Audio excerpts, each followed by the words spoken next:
Mukhang binabagyo ngayon ng swerte at blessing ang aktor na si Kiko Estrada dahil nagkasunod-sunod ang kanyang project.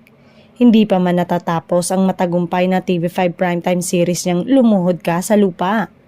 Inanunsyo na agad sa isang story conference sa TV5 Media Center ang kanyang follow-up project. Si Kiko ang napili ng mga kapatid executive na bumida at gumanap sa iconic titular character na Totoy Bato. Ang storya nito ay hango sa classic na pelikula ni The King Fernando Poe Jr.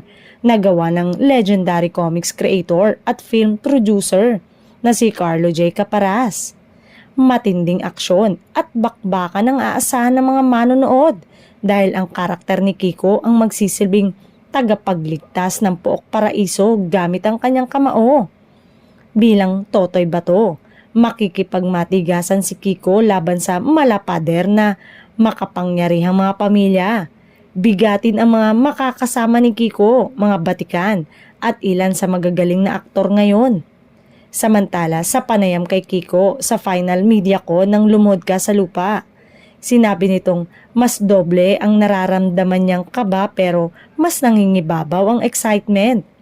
Nagsimula na rin daw mag-training ang aktor sa pagbuboxing bilang preparasyon sa Totoy Bato na talagang dati pa niyang pangarap na gampanan.